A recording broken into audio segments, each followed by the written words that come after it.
Estamos con Carlos Soler, ingeniero especializado en hidráulica y energía y asesor técnico de la asociación Agua para La Palma.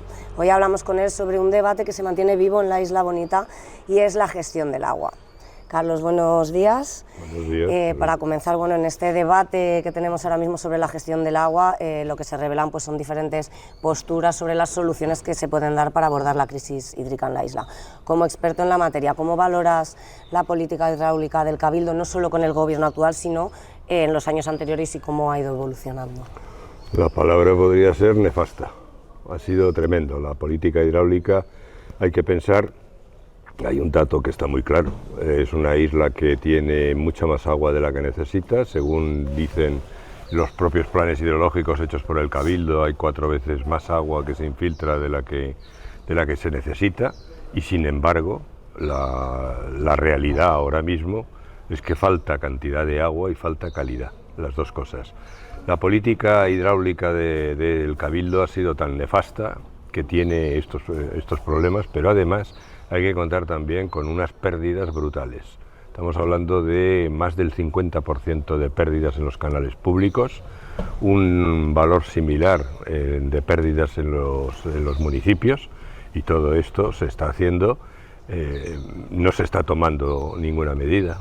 Por lo tanto, uno de los errores y que hay que achacarle a la política hidráulica es no arreglar estas pérdidas, que con esto mejoraríamos bastante la situación, por lo menos en la cantidad. Otro tema es también la calidad.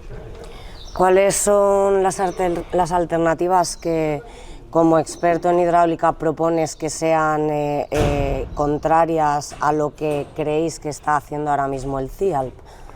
Bueno, el Consejo Insular ahora mismo su política hidráulica la está basando en resucitar pozos y en hacer balsas. Y en el futuro pretende poner desaladoras. Bien, son 3 decisiones totalmente erróneas. En verdad, lo que habría que hacer, los pozos dan agua cada vez más escasa y además cada vez peor de calidad porque se están salinizando. Sin embargo, las galerías son que mantienen la calidad siempre. Otra cosa es la cantidad, de la cual también podemos hablar. Bien, pero lo que habría que hacer es aumentar los caudales que aportan las galerías y disminuir los pozos hasta que se saque el agua suficiente para que mantenga la calidad. Si la cantidad y la calidad de agua en un pozo están ligadas. Si tú sacas más, empeoras la calidad. Lo que hay que hacer es sacar menos y mantener la calidad. Bien, la diferencia que provocaría eso, de disminuir la cantidad de los pozos para mantener la calidad, entonces eso es lo que habría que sacarlo a partir de galerías. Hay galerías de las cuales sí se pueden sacar, como por ejemplo el túnel de trasvase, porque además es una obra pública, pero en las demás lo que se podría hacer es hacer asociaciones de galerías por municipios y por zonas, aglutinarlas bajo una mancomunidad y a partir de ese momento pedirle al Estado que perfore hacia los laterales de las galerías y aumentar la cantidad de agua, y mejoraríamos entonces también la calidad. Esa sería una. La otra sería hacer cierres, que es lo que está pidiendo la asociación desde hace ya 5 años, hacer cierres en las galerías. Esos cierres lo que evitarían es tener que hacer balsas. Hay que pensar que las balsas no se llenan con agua de escorrentía. Eso ya está demostrado, solo hay que ver el caso de la laguna Barlovento. Bien, pues entonces lo que hay que hacer es, como las balsas se llenan con agua de galerías y de pozos, lo que hay que hacer es cerrar galerías, poner cierres en las galerías para sacar el agua solamente que se necesita. De esa manera que tenemos el embalse ya hecho, que es el acuífero. Esa es la solución. En este sentido, en cuanto a los cierres, desde la Administración se argumenta que, al ser galerías privadas, no se puede obligar a poner cierres en esas galerías. No sé si habría alguna fórmula que se pueda hacer, porque de hecho ya hay algunas galerías aquí en el Valle, ¿no?, que sí que han puesto esos cierres. Sí, los heredamientos han puesto cierres y se le puede preguntar a ellos la efectividad que tienen. Los cierres los inventamos nosotros en el año 90-95, en el Pozo de los Padrones, y desde entonces están funcionando. ¿Qué es lo que pasa? Que la Administración dice que los cierres no se pueden obligar. Eso es mentira. Las galerías están en una situación administrativa que es un agua pública, no hay que olvidarlo, es un agua pública, pero sometida a una concesión administrativa. Esa concesión administrativa está autorizada y mantenida siempre en base a una efectividad y a unas ciertas reglas que tiene que supervisar el Cabildo. Una de las reglas es no desperdiciar el agua. Luego entonces el Cabildo puede actuar diciendo claramente a la galería, obligarle a que haga el cierre. El hacer un cierre no significa quitarle el agua a nadie. El hacer un cierre es solo sacarás la que tú necesites. La que tú no necesites se queda dentro de la galería, se queda dentro del acuífero y la pueden aprovechar tanto esas galerías como las que están debajo también. Cualquier galería se verá beneficiada con los cierres. Aumentará todo el volumen de disponibilidad de agua si empiezan a hacer los cierres.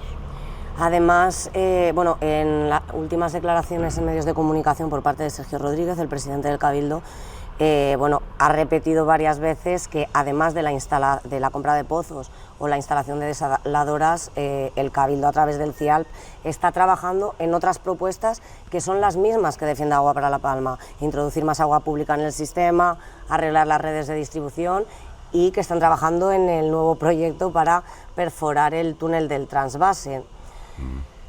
No es cierto, no es cierto, está clarísimo. Aumentar el volumen de agua en el sistema, como dicen ellos, yo en vez de sistema prefiero decir mercado, porque esto no es un sistema, esto es un mercado de agua lo que hay en esta isla. Entonces, en verdad, aumentar el volumen de agua, evidentemente lo hemos dicho nosotros y lo está diciendo él, pero lo que no estamos de acuerdo es en la manera. Él como lo está intentando hacer con desaladoras y comprando pozos. Nosotros lo que estamos diciendo es lo que te acabo de decir. Yo lo que haría es aumentar el caudal de agua desde las galerías. ¿Por qué? Porque es un agua que es de mucha mejor calidad y porque es un agua que se reparte por gravedad, no hay que bombear. ¿Para qué empeñarte en pozos y en desaladoras que tienen un consumo energético si tienes el agua en un acuífero que está hasta la cota 1650 y tienes el 90% del consumo de la 400 para abajo? Lo que tienes que hacer es sacar el agua desde arriba y repartirla hacia abajo. Eso lo saben ya desde los romanos. Eso es por un lado. Por el otro lado, el tema de las pérdidas, ellos pueden decir que están actuando sobre las pérdidas, pero tampoco es cierto. Y si lo hacen en algún caso, como es en el canal, en el LP1, bien, pues lo están haciendo en el LP1, pero lo están haciendo mal. Llevamos desde el año 97 arreglando el canal LP1. Date cuenta la fecha, lleva el tercer arreglo, cada vez que hacen un arreglo vale entre 4 y 5 millones de euros y no sirve para nada. ¿Por qué? Porque hay sitios ya que han puesto ya 3 láminas. Tú vas a sitios en el canal donde hay 3 láminas, una encima de otra, porque otra cosa es lo que hacen, cuando ponen una lámina y no funciona, no quitan la lámina vieja, ponen una encima. Y entonces esto ya es un tendido de láminas lo que hay en ese canal, que no están mejorando en nada la situación. Y en cuanto a los municipios, ¿algún municipio está haciendo ahora mismo alguna obra para evitar las pérdidas del 50%? Ninguno. El último fue los Llanos de Aridane, que compensó bastante las pérdidas, creo que de un 70% las bajó a un 30%, pero nadie más está arreglando pérdidas. Luego no es cierto lo que dice. Además, esto de decir que ellos están haciendo lo que dice la asociación, eso es para ver si así, dándonos la razón, nos callamos. Pero claro, es mentira. Todo eso es mentira. Lo que están haciendo ellos es haciendo su política hidráulica. Y su política hidráulica lo que hace es beneficiar a la gente que tiene el agua. Al lobby del agua que dijo Marcos Lorenzo, que hace 5 años, cuando era oposición, sacó a la luz. Ese lobby del agua que Marcos Lorenzo sacó a la luz es el que ahora mismo está dirigiendo la política hidráulica. ¿Y cómo se nota? Es muy claro. Si tú tienes un mercado de agua, lo que tú tienes que hacer en ese mercado es, si tú quieres bajar el precio y mejorar la calidad, lo que tienes que hacer es meter agua barata y agua de buena calidad. Esa te la dan las galerías. En cambio, si tú a ese mercado le estás poniendo agua cara y agua mala, estás manteniendo la calidad y estás manteniendo los precios. ¿Qué hacen ellos? Proponen pozos que dan agua cara y mala y desaladoras que es agua cara. Luego entonces lo que están haciendo es mantener precio sin mejorar la calidad. Bueno, mejorará la calidad mezclándola con las desaladoras, pero lo que estás haciendo es mantener el precio, esa es la cuestión. Cuando aquí hay que pensar en esta isla que con tal cantidad de agua que hay, el precio del agua debería de bajar al 10% de lo que es ahora mismo. Y digo el 10% por dar un precio. Hay que pensar que se puede llegar a hacer cosas como se hizo en La Gomera, que en La Gomera el agua de la agricultura era gratis. Y así es hasta el momento actual. Otra cosa será cuando arranquen las 3 desaladoras que Casimiro Curvelo ha querido poner ahí. Pero hasta que las arranquen, el agua de la agricultura en La Gomera es gratis. Esto es lo que se puede hacer aquí. Respecto al túnel del trasvase, el año pasado el CIAP ya sacó a licitación la licitación para la redacción del proyecto.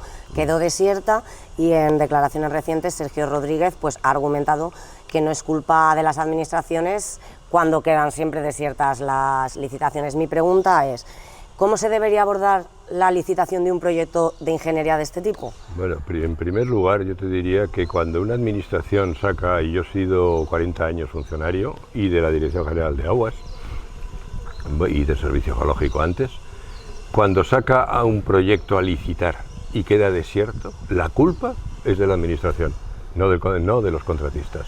Si sale a licitación y queda desierta, es que has cometido un error, cosa que él no va a reconocer. ¿Dónde está ese error? El error está en que ha pedido un proyecto que no ha hecho más que pedir cosas. No solo está pidiendo un proyecto de una obra que es un túnel, que es una obra en sí complicada, pero que además esa obra encima tiene una serie de condicionantes. Por ejemplo, dicen que si puede afectar a las galerías. Lo que se hace es que se pide en el pliego de bases que el proyecto haga un estudio sobre las galerías, sobre la posible afección, pero para hacerlo dice que controle los caudales. O sea, al proyecto en sí le ha ido pidiendo una serie de cosas que ha complicado todavía más un proyecto ya de por sí complicado. Bien, hasta ahí estamos bien, se puede hacer, pero lo que pasa es que eso lo tienes que pagar. Ahora, si tú sales por un proyecto que puede al final decir que para hacer 1 kilómetro tienes que primero asumir el mantenimiento que antes no se ha hecho, que eso es del orden, está valorado ya en un proyecto de 2 a 3 millones de euros, más luego perforar para conseguir el agua, que pueden ser otros 2 millones, estamos hablando de una obra de unos 5 millones. Si estás hablando de una obra de 5 millones, el precio que tú tienes que pagar de honorarios va de acorde a eso. Y en ese precio puede ya estar más de los 200.000 euros. ¿Cuánto ha ofrecido el Cabildo? El precio más alto, o sea que a partir de ahí los contratistas tienen que bajar, es de 89.000 euros. O sea, para que te hagas una idea, el proyecto del parque acuático de Soriano, que le han dado un premio metálico, le han estado pagando toda la asesoría que ha estado haciendo y ahora le dicen que redacte un proyecto. Según dijo el Cabildo, los honorarios del arquitecto eran 300.000 euros. Compáralo con una obra que puede solucionar el problema del agua en toda la isla y que le pagues 89.000 euros. Ellos han puesto un precio para que quedara desierto. Ellos están jugando a hacer, la administración, en este caso el Cabildo, está jugando a decir que sí a lo que dice la asociación, pero luego hacer todo lo contrario. Y esto es otra de las facetas de ellos. ¿Cuál es la forma de hacerlo? Pues decir, saco un pliego, se me queda desierta y yo digo que ya lo he intentado. Respecto a la compra de pozos, en la rueda de prensa... Espera, perdona que te interrumpa, hay un detalle más. Cuando se saca una obra a licitación, tú tienes que definir la obra completamente. O sea, si yo digo que voy a hacer una carretera, tengo que decir que quiero hacer la carretera desde aquí hasta este otro punto, ¿verdad? Para que se haga el proyecto. Bien, eso está indefinido en el pliego de bases del túnel. O sea, está tan mal hecho ese pliego de bases que no dicen qué longitud del túnel tienen que perforar. No dicen cuántos metros. Y claro, hay que pensar que un precio normal son unos 2.000 euros por metro de perforación. Si tú no dices los metros, no sabes cuánto va a ser el coste. Pues no se dice. ¿Qué se dice? Que se perforará hasta que se encuentre el próximo dique. La duda es, ¿tú puedes encontrar un dique y ese dique retiene el agua? Porque no todos los diques retienen el agua. Y luego, ¿dónde está ese dique? Si no lo dices, no sé cuántos metros tengo que poner. O sea, la obra está indefinida. Eso es el primer concepto en un pliego de base, que tú tienes que tener la obra completamente definida, y esto no lo está. Respecto a la compra de pozos, recientemente el CIALP ha tenido la intención, que de momento no ha salido adelante, pero Sergio Rodríguez ya ha adelantado que van a seguir trabajando en ello, de comprar 2 pozos en el noreste de la isla, la Herradura 1 y la Herradura 2. Desde la asociación y tú mismo ya has dicho que hay una serie de irregularidades en los documentos que justifican la compra de estos pozos. ¿Podrías explicarnos cuáles son concretamente a nivel técnico esas irregularidades? Sí.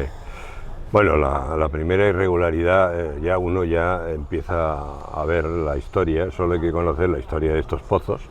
Estos pozos están abandonados desde los años 80. Estos pozos se hicieron por gente de San Andrés y Sauces porque necesitaban agua en los momentos de verano, entonces, en cambio les sobraba agua en los momentos de invierno por la aportación de los nacientes.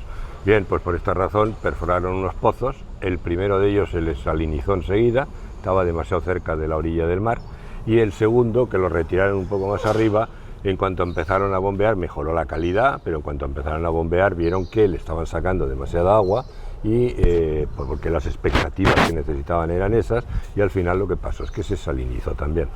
Bien, para que te hagas una idea, en los años 80, 88 más o menos, esos pozos se ofrecieron a la comunidad de regantes de San Andrés y Sauces. La comunidad de regantes se dirigió a la Dirección General de Aguas del Gobierno de Canarias para que le asesorara si valía la pena comprar esos pozos. Curiosamente, esa petición llegó a la Dirección General sin decir qué precio era el del venta. Bien, la Dirección General estudió el tema, vio los pozos, lo estudió todo el agua, la calidad y cómo se iba empeorando, la salinización de uno ya era evidente y del otro en cuanto se arrancara la bomba, y al final la contestación de la Dirección General de Aguas en esa época fue que estos pozos no se deben de comprar ni siquiera regalados, porque sería una carga para la comunidad. A cambio de eso, lo que hizo la Dirección General de Aguas fue poner un sondeo, que fue el sondeo del Volato, que actualmente sigue dando un caudal de más de 20 litros por segundo. Bien, con toda esta historia, con eso te das una idea de por dónde van los tiros, ¿no? Bien, pues entonces cuando el Cabildo decide comprar los pozos, es debido a que Canopalma el año anterior se lo había ofrecido a Canopalma. Canopalma no está muy claro si declinó la oferta o lo que hizo fue se la endosó al Cabildo. Dijo, ala, pues más vale al Cabildo que lo compres. Y al final el Cabildo coge y, Canopalma ya expresó sus dudas antes de decidirse. Por ejemplo, hay gente de Canopalma que dijo clarísimamente en la Junta de Gobierno del Consejo Insular que el pozo de abajo estaba salinizado, que en todo caso valdría solamente comprar el de arriba. A lo cual le contesta al gerente diciendo que es que la comunidad no vende un pozo solo, vende los dos juntos. O sea, te tienes que tragar el malo aunque no lo quieras. Y además el malo valorado, me parece que en 200.000 o 300.000 euros. O sea, algo asombroso. Bien, entonces el Cabildo coge y dice, vamos a ver si compramos el pozo. ¿Qué es lo que hace? Encarga un estudio antes de eso creo que la comunidad había pedido 1.200.000 euros para comprar los pozos. Entonces el Consejo encarga a una ingeniera de minas, a Miriam Machado, que haga un informe para ver a qué precio se puede comprar el pozo. Lo hace y termina diciendo que se puede comprar, que se debe y puede comprar a un valor de 1.100.000. Pero aquí empieza lo curioso. No se sabe si se lo encargan o de motu propio. Francisco Martín, que es un ingeniero técnico agrícola que lleva las obras subterráneas de toda la isla, este hombre hace un informe de valoración y valora el pozo en 1.203.000 euros. Es asombroso que el que va a comprar aumente el precio del que se ha ofrecido ya. Ellos mismos habían encargado a Miriam el informe, que es una ingeniería de minas, y un ingeniero técnico agrícola coge y enmienda el informe, me parece, y encima levantándolo por encima. Aquí hay cosas muy raras, ¿verdad? Bien, pues con todo eso, ¿qué es lo que pasa? Al final se termina valorando en 1.200.000 euros y se somete a la Junta. Bien, ¿qué es lo que pasa? No hay un solo análisis de agua que nos diga qué calidad es la que tiene el pozo. O sea, se ha valorado la compra del pozo por la obra que se ha hecho, pero no se ha valorado por el agua que va a sacar. Porque si se valora el agua, el pozo de abajo no sirve para nada y el de arriba se va a estropear en cuanto arranquen. ¿Te das cuenta? Entonces, claro, son cosas muy raras. Yo ponía el otro día el ejemplo de que, un ejemplo muy claro, lo que se ha valorado es el agujero, pero no el agua, que es lo que tú tienes, que es el beneficio que tú vas a sacar. O si lo quieres de otra manera, es como si me dicen a mí, tienes que valorar tienes que dar el valor de una botella de vino, y yo lo que hago es valorar el envase, pero no valoro el vino, lo cual es totalmente absurdo. O sea, ¿qué manera de comprar es esta? ¿Cómo vas a comprar un pozo si no sabes la calidad de agua que tiene o no la estás enseñando? Entonces, claro, son cosas muy raras. De todas formas, esto no es más que el empiece. El Cabildo no se va a quedar con esto, a no ser que la Asociación de Aguas lo pare. Esto no va a quedar aquí. Hay más pozos en la lista. Cuando tú tienes que comprar un pozo, tienes que ver la calidad. Y eso se hace mediante ensayos de bombeo. Esos ensayos de bombeo los hacía la Dirección General de Aguas. No todo el mundo lo sabe hacer, pero se podían haber encargado a la Dirección General de Aguas. Por ejemplo, te digo, a mí Marcos Lorenzo me dijo hace un año que estaba viendo la posibilidad de comprar los pozos del Barranco del Jurado, ¿cómo se llama esto? Al norte, el primer barranco por encima del Barranco de las Angustias. El Barranco del Jurado, hay dos pozos, con la misma historia que la Herradura, el de abajo salinizado y uno que se hace más arriba, más o menos a la cota 150, con una galería de unos 300 metros. Y me dijo el año pasado que si valdría la pena comprarlo. La contestación mía, si tú estás interesado, en principio yo creo que no, vale la pena comprarlo, pero hagamos un ensayo de bombeo. Si hacemos un ensayo de bombeo, definiremos qué cantidad de agua tú puedes sacar para mantener la calidad y entonces ves si es rentable o no. Pero lo que no se puede hacer es decidir si vas a comprar o no solamente valorando el coste de la obra y no el agua que vas a sacar. Cambiando un poco al tema de las desaladoras, que es una de las grandes apuestas en la política hidráulica del Cabildo, y algunos de los argumentos que más esgrimen es bueno, pues que con el cambio climático cada vez llueve menos y por tanto se infiltrará menos agua subterránea y que a la vez, como en la isla se pretende un desarrollo socioeconómico y turístico de cara al largo plazo, pues que las medidas que propone la asociación y que tú como asesor suyo avalas no serían suficientes para cubrir las necesidades futuras de la isla en el largo plazo. En este sentido, porque parece no a priori una argumentación lógica. Bueno, es que falla de base. Aquí nos tenemos que sujetar a los datos que da el Cabildo, no a los datos míos ni a los datos de la gente que sale en la radio diciendo que ya no llueve, no. Vamos a hablar de datos reales. Los datos reales son los que da el Consejo Insular de Aguas. Para algo es no es que sean los datos reales, son los oficiales, mejor rectifico. Bien, esos datos oficiales que da el Consejo Insular es a través de los planes hidrológicos. Los planes hidrológicos están diciendo que en los últimos 80 años la pluviometría media no ha cambiado nada. O sea, ese primer argumento de que como ahora ya no llueve hay que poner desaladoras no es cierto, según los documentos que maneja el propio Consejo Insular de Aguas y que además aprueba. La pluviometría permanece constante en esta isla desde los últimos 80 años, la pluviometría media. ¿Que hay periodos de sequía? Está claro, y hay periodos de abundancia. Este año, por ejemplo, de sequía no tiene nada. Luego, no es siempre una sequía pertinaz, continua y eterna, no. Hay periodos de sequía y periodos de abundancia, pero que ambos se compensan y a la larga la pluviometría, el valor es medio. Imagínate que decimos que sí, que ha habido una reducción de la pluviometría. Bien, ¿qué le podemos poner? Como mucho un 20%, le ponemos como, si quieres, un 30%. Bien, ¿qué dicen los datos oficiales? Que aquí se infiltran 4 veces más agua. La pluviometría baja, ¿cuántas? Entonces que en vez de 4 veces tenemos 3 veces más agua. ¿Tenemos agua o no tenemos agua? Porque es que es de sentido común. Ahora, la otra cuestión es las desaladoras. Las desaladoras tienen toda una historia aparejada de contubernios con empresas detrás que es tremenda. Bueno, pues en toda esta historia hay que pensar que una desaladora es una solución que es buena para sitios donde no hay recursos. Por ejemplo, Fuerteventura y por ejemplo Lanzarote.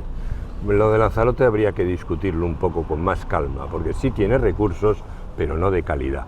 Bien, ¿qué es lo que...? Bueno, no de calidad porque no se sabe. Pero, bien, en cualquier caso, ¿cuál es la cuestión? La cuestión es, si no tienes recursos, pones desalación. Pero si tienes recursos, no debes poner desalación. La cuestión está muy clara. Te puedo decir países: Canadá, Brasil, Escocia, Nicaragua. Son países que tienen una pluviometría elevada. Son países donde tienen agua de sobra. En esos países, evidentemente, a nadie se le ocurre poner desaladora. Pero ahora estamos en La Palma, la isla en que más llueve de todo Canarias. Aquí también no vamos a poner desaladoras. Si tenemos 4 veces más agua de la que se necesita, ¿para qué vamos a colocar desaladoras? Este es el argumento de la asociación. Hay que pensar que en una isla tú puedes sacar agua de 4 maneras: cogiendo el agua subterránea, captando el agua superficial en los barrancos, desalando o reutilizando el agua depurada. De las 4 maneras, los costes de eso, hay 2 tipos de coste. El coste de implantación, por ejemplo, en subterránea perforar la galería o perforar el pozo; en las desaladoras montar la máquina, que es la desaladora.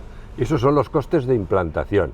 Y luego están los costes de producción, que es una vez que has implantado la máquina, la pones en marcha para sacar el agua. Bien, pues la desaladora es la obra que más cara tiene en los costes de implantación y la más cara en los costes de producción. ¿Por qué tiendes a eso? Si lo más barata está claro en La Palma, y nos lo han enseñado y nos lo han demostrado desde hace 150 años los palmeros, es perforar galerías. ¿Por qué te vas a lo más caro? Es que la gente tendría que empezar a pensar por qué se hace eso. Y no solo es el coste de implantación, que aquí hay como se dice, un primer pelotazo. Es que luego hay otro, que es más grave todavía, que es la dependencia. Tú vas a hacer depender el agua de la energía, cosa que es una verdadera barbaridad. Cuando no tienes más remedio, como Fuerteventura y Lanzarote, pues no te queda más remedio. Pero aquí, hacer depender el agua de la energía, cuando tú tienes manantiales y tienes el acuífero que llega hasta la cota 1600, ¿para qué? Es absurdo. Luego, por tanto, lo que tú tienes que hacer es evitar esa dependencia, porque estás haciendo depender el agua del petróleo. En segundo lugar, esa dependencia es peligrosísima. Si hay algún momento en algún problema, ya no solo bélico, sino solamente de problemas coyunturales, por ejemplo, el cierre del canal de Suez, todo eso te agrava el transporte del petróleo a las islas, con lo cual te vas a comer el problema del agua. Y no solo el de la energía, sino también el del agua. Pero además tienes más. La desalación provoca una contaminación, no solo porque quema petróleo, sino porque estás vertiendo agua al litoral. Y ese vertido de salmuera al litoral te va a arrasar toda la fauna marina, que es lo que ha pasado en Lanzarote y en Fuerteventura. Y así están. Y lo que está pasando también a otro nivel, y está empezando en Tenerife con las desaladoras. Entonces, la desaladora es el último remedio. La desaladora es una solución buena cuando no hay otra. Pero en habiendo otra, cualquiera que sea, siempre es mejor. Hablabas en la rueda de prensa reciente de que ahora mismo hay proyectos para instalar desaladoras en Tazacorte, en Fuencaliente y, sorprendentemente, en Barlovento. ¿Qué datos manejas de estos proyectos concretos y cuál es tu valoración como profundo conocedor en esta materia? Bueno, es curioso porque se han presentado proyectos, pero esto es lo de siempre, se presentan proyectos pero no se ha dicho cuánto es el coste de ninguna de esas desaladoras, excepto la de Fuencaliente. Fíjate, en la de Fuencaliente decían en ese momento el Cabildo, y Sergio Rodríguez lo decía, que van a colocar desaladoras sostenibles. Eso es una aberración. Una desaladora, como depende de la energía, es insostenible, ¿no? Bien, pero él decía sostenible. Entonces decía que para eso lo que van a hacer, lo decía también el alcalde de Fuencaliente, Gregorio Alonso, lo que decían es que iban a poner un parque eólico y fotovoltaico asociado a la desaladora. Lo colocaban allí adosado y entonces la energía que producía es con la energía con la que desalaban. Bien, dije, entonces se hace un proyecto, le hicieron dos ingenieros, creo que era uno un ingeniero de minas y otro industrial o de caminos, y entonces al final, ¿qué es la solución? Bien, salían valorando la desaladora en 2,5 millones y el coste del parque de energía renovable costaba 9,5 millones.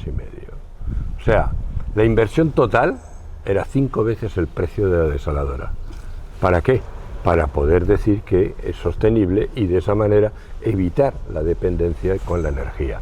Eso me parece una verdadera aberración. Ahora, si lo hacen con pólvora del rey, como les pasa a ellos, que disparan con pólvora del rey continuamente, pues les estoy sin cuidado gastarse 8 que 80. Les es igual. Con tal de decir que lo van a hacer sostenible, pues se gasta 5 veces el valor. Eso la de Fuencaliente. Cuando les dijimos que eso era una barbaridad, ahora ya nadie dice que las desaladoras van a ser sostenibles.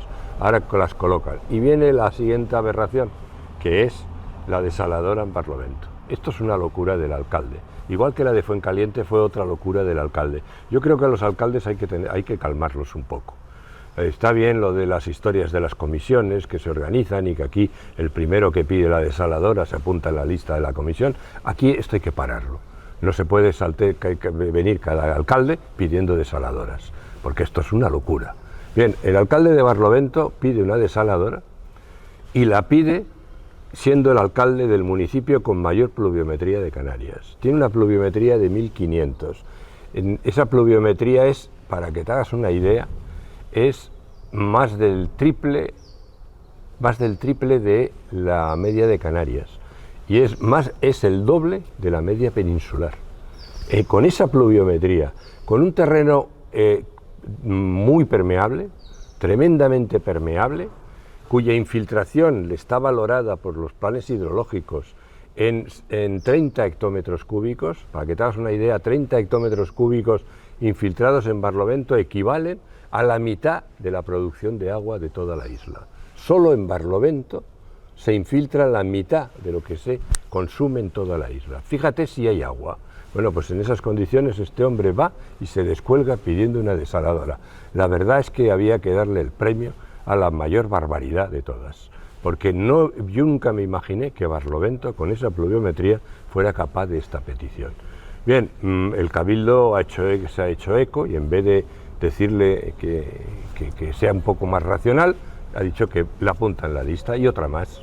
Y ahora vienen las otras dos de Tazacorte. Bien, las dos de Tazacorte es otra, una es para el gobierno del Cabildo y la otra la pide Cano Palma. Pero la de Cano Palma solicita a la vez una subvención. Fíjate dónde está la cuestión. Se piden 4 desaladoras, 3 a pagar por todos nosotros, que la vamos a pagar todos a los españoles, y la otra subvencionada. Las 3 primeras el agua será pública. En la cuarta, la cuestión la propiedad del agua será de privados, que la pondrán a la venta a los públicos al precio que quieran, pero nosotros se lo subvencionamos. O sea, esto ya empieza a derivar. Bien, ¿qué es lo que pasa? Que además entonces lo que hacen es que para que se apruebe en la Junta, las desaladoras de Tazacorte, se presenta un proyecto. Este proyecto tiene unos errores tremendos. En primer lugar, dicen que para no afectar al litoral, lo que van a hacer es no tomar el agua del mar ni verter en la salmuera al mar, sino que van a hacer 2 sondeos, y esos 2 sondeos en el acuífero, y a partir en uno van a tomar el agua de mar por debajo de la interfaz y en el otro van a verter la salmuera. Bien, hay que decir que la distancia entre los dos, entre el sondeo y el vertido de salmuera, el sondeo de bombeo y el de la salmuera, es de 55 metros. Por otro lado, para que te hagas una idea, esos dos sondeos están en un acuífero costero, que ahora mismo es el que llama el Cabildo el LP005, que es un acuífero que en verdad está sobreexplotado, pero que el plan hidrológico no quiso definir la sobreexplotación, por lo que ello conlleva, si quieres luego lo hablamos, y para evitarlo, ¿qué hizo? Retocar los números, trampearlos, de tal manera que al final terminó subiendo la pluviometría en la zona hasta darle un valor de 2.000 litros por metro cuadrado. Para que te hagas una idea, esa es la pluviometría de Hawái. Si no ponía ese número, no podía justificar que el índice de sobreexplotación se les iba al 200%, cuando a partir de 80 tiene que definir la sobreexplotación. Bueno, pues en ese acuífero, en esas condiciones, lo que nos faltaba es que viniera ahora un proyecto firmado por unos ingenieros que no dicen quiénes son, no se dice quiénes son, con lo cual no sabemos si han sido ingenieros, porque esa también es otra. ¿Y qué es lo que hacen? Una toma de agua de 12.000 metros cúbicos día. Para que te hagas una idea, eso significa que van a bombear del acuífero la mitad de todo el caudal de agua que bombean todos los 14 o 15 pozos que ahora mismo están sacando agua. Pues la mitad de toda esa cantidad se va a sacar de un único punto, que está además a 600 metros de 3 pozos activos. Esas distancias están dichas por un ingeniero del Cabildo. Bien, pues esas distancias, que son 600 metros, superan, están por debajo del radio de afección que define el propio Cabildo. El Cabildo dice que el radio de afección de una captación en La Palma es de 1 kilómetro, 1.000 metros. Lo cual significa que tú, que tienes un pozo, no puedes hacer otro a menos de 1.000 metros. Bueno, pues estos van a perforar uno a 600 metros de 3 pozos activos, ahora mismo activo, que están todos marcados con su nombre y con su apellido, entre ellos 2 de Tenisca, que son los 3 que afectados sería San Antonio, que tiene un agua bastante mala, pero está el heredamiento de San Miguel y está la fuerza de Tenisca. 3 pozos activos que están sacando agua, que en verdad, para poder colocar esa desaladora y esos sondeos, eso va a tener que saltarse el reglamento del plan hidrológico y permitir que se hagan pozos a menos de esa distancia. Date cuenta que cuando hemos hablado de perforar el túnel de trasvase, uno de los argumentos que dan es que dicen que hay galerías a 2,5 kilómetros que pueden estar afectadas por el túnel de trasvase. O sea, para el túnel de trasvase sí se afecta a 2,5 veces el radio de influencia, pero para los pozos de la desaladora no afecta a 600 metros en vez de los 1.000. ¿Te das cuenta? Aquí las normas las ponen según para qué. Entonces, bueno, pero además de eso, ¿qué es lo que va a pasar? Cuando empiecen a arrancar tanto la bomba de bombeo con ese caudal tan brutal y a la vez verter la salmuera, todo eso se va a mezclar, porque como está solo 55 metros y ellos dicen que el radio de afección es 1.000, ahí se van a juntar. Luego entonces la bomba va a terminar sacando la salmuera, lo cual significa que la salinidad del agua de mar que ellos van a sacar va a ir hacia las bombas, hacia las membranas, y va a perder rendimiento. ¿Por qué? Porque las membranas están hechas para 36 gramos de sal, pero la salmuera tiene 72. Como va a ir viniendo agua, la salinidad va a ir subiendo, con lo cual el rendimiento de las membranas va a ir bajando. El rendimiento va a decrecer hasta que llegará un momento en que ya no solo las membranas, sino hasta la propia bomba empezará a perder potencia, empezará a perder fuerza y se llevarán por delante la desaladora. Eso es por un lado, que no viene mal, que se cargue la desaladora no viene mal, porque así tendremos menos problemas. Pero el otro problema es más grave. El otro problema es que al estar a menos de 1 kilómetro, según dicen los planes hidrológicos, se va a afectar con ese bombeo a esos 3 pozos. Luego esos 3 pozos que tienen una serie de acciones en las cuales hay gente que tiene muchas y otros muchos que tienen pocas, esa gente va a perder el valor de las acciones. En verdad los que tienen mucho son los que están en Canopalma y no hay problema porque lo van a cambiar por la desaladora. Pero todos los agricultores que tienen acciones con las cuales riegan sus fincas, esos de repente se van a quedar sin agua. Y cuando se queden sin agua van a tener que comprar el agua de la desaladora porque no van a poder hacer otra cosa. Entonces, como verás, todo eso no solo es un desastre ecológico, que además te cargas un acuífero, sino un desastre económico y un desastre social. O sea, el proyecto no puede estar peor hecho que lo que han presentado para Canopalma. Y si alguien no lo para, toda esta gente va a aprobarlo. Lo que va a hacer la asociación es que ya esto ha llegado a un momento en que ya no solo hay que demandar vía juzgado al político que toma la decisión, también ahora hay que ir pensando en que hay que pedir responsabilidad a los funcionarios que firman los informes, en el caso de la compra del Pozo de la Herradura, los funcionarios, tanto los internos como los contratados externamente para un trabajo, que también se les puede denunciar vía colegio de ingeniería, como también en el caso de las desaladoras, el informe, que hay un informe de un ingeniero del Consejo en el que avisa de que hay pozos activos a menos de 1 kilómetro. Está bien que avises, pero a continuación tienes que decir que por tanto no se debe de hacer. Eso es lo que le falta a ese informe. Y si él lo hubiera escrito, esto se hubiera parado, pero no se paró porque omitió esa frase. Esas son las responsabilidades que hay que empezar a pedir.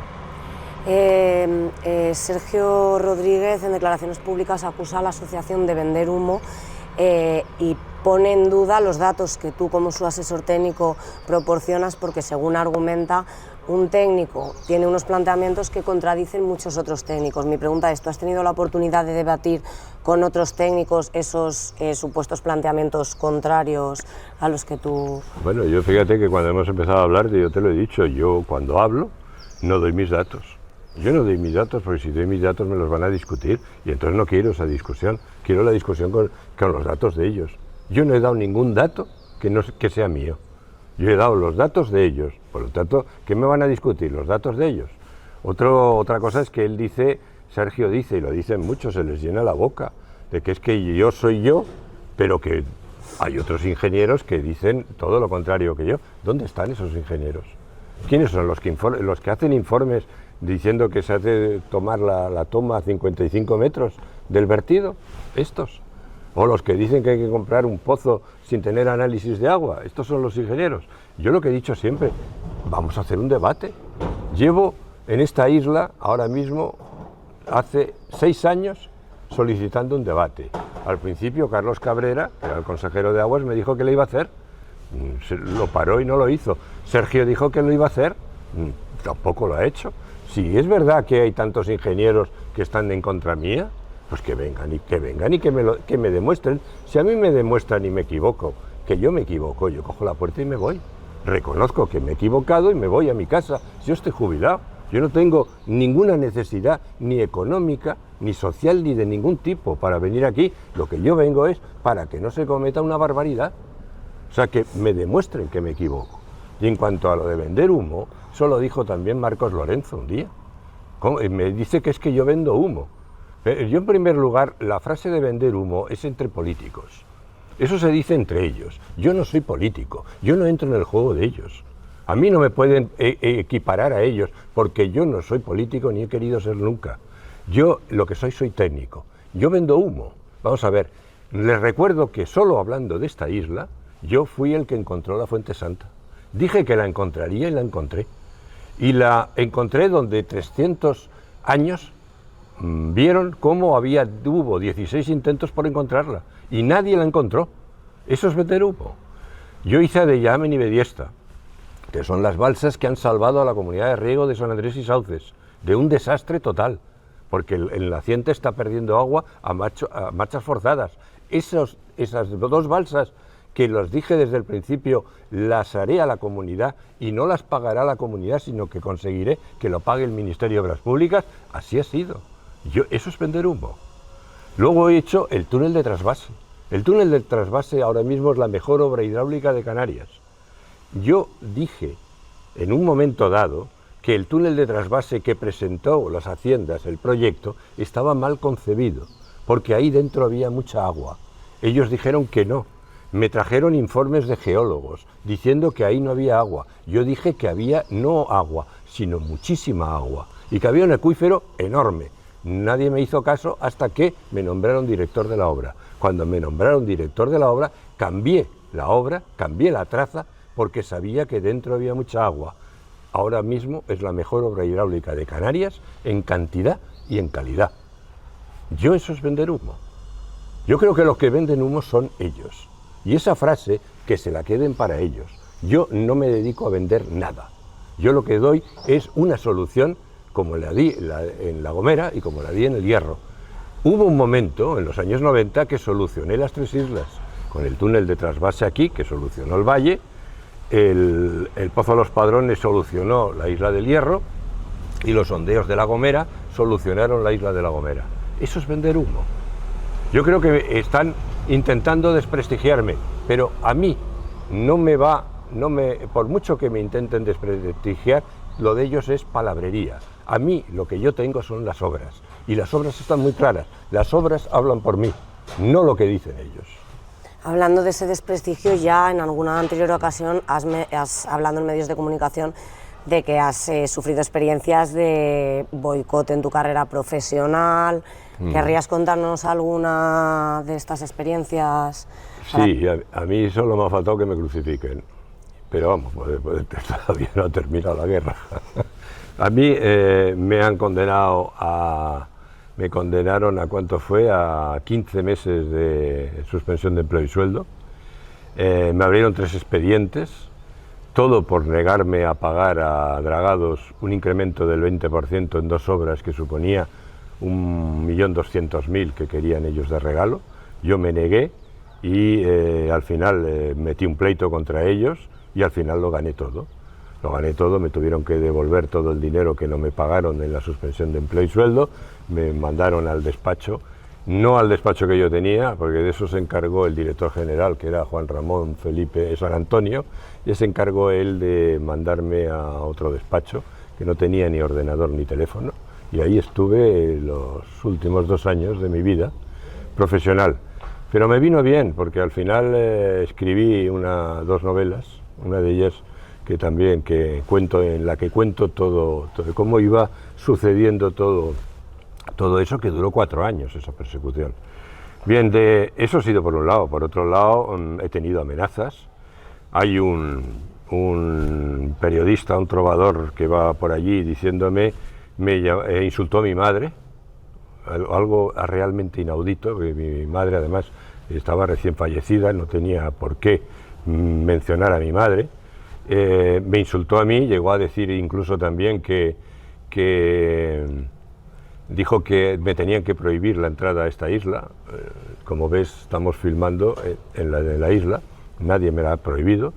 Y bueno, me han venido varias cosas por todos lados.